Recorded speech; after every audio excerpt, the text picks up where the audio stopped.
সাকিব আল হাসানকে তো অনেক মিস করি। ওনার অ্যাটিটিউড মানে কথাবার্তা সবকিছু ভালো লাগে এক্সট্রা, তাই আমরা আসলে সাকিব আল হাসানকে অনেক অনেক মিস করি। যেই সালে সাকিব আল হাসান আসবে সেই সালে আমাদের কাফে গড়ে উঠবে। বাংলাদেশে চলছে বিপিএল, দেশের সেরা টি-20 লিগ। ঠিক একই সময়ে দেশ থেকে 2200 মাইল দূরের আরব আমিরাতে হয়েছে আরেকটি লিগ, যেখানে খেলছেন সাকিব আল হাসান।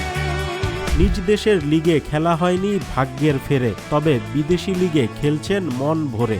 আর তাই দেশের সমর্থকদের মাঝে তাকে না দেখার হতাশা বাড়ছে। সাকিব যেখানেই খেলেন বাংলাদেশের সমর্থকরা তাকে ঘিরে ধরেন, তার কাছে যেতে চান, ছবি তুলে রাখতে চান।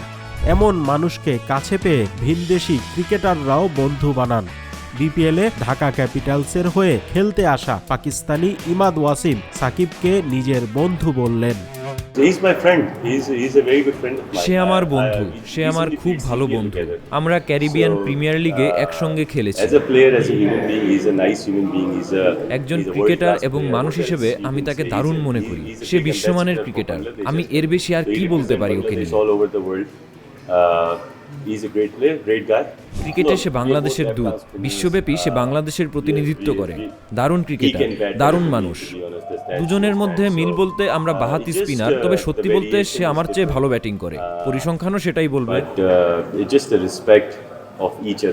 আমাদের বোলিং ভেরিয়েশনটা আলাদা, তবে দুজনের প্রতি শ্রদ্ধাবোধ সমান এবং এটা খুব ভালো বিষয়।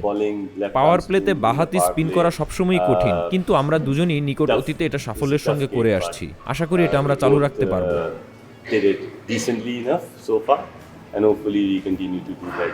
সাকিবকে বাংলাদেশের সমর্থকরা মিস করছেন, তাকে আবার জাতীয় দলে ফেরাতে চাইছেন। কেউ কেউ শুধু বিপিএল এর সিলেট দলে দেখতে চাইছেন এই তারকা অলরাউন্ডারকে। সাকিব আল হাসানকে কামব্যাক করান, ইনশাআল্লাহ আমাদের সিলেট স্টেডিয়াম এই যেটুকু বসছে আজকে আগামীতে আপনার টিকিট বেসে কোন খেলা পাবেন না। সাকিবও নিজের অপরিহার্যতা দেখিয়েছেন ব্যাটে বলে। দুবাইয়ের লিগে এমিরেটসের হয়ে 8 ম্যাচে করেছেন 115 রান, প্রায় 29 গড়ে। শুরুতে ম্যাচ খেলার সুযোগ না পেলেও টুর্নামেন্ট করানোর সঙ্গে খেলেছেন নিয়মিত।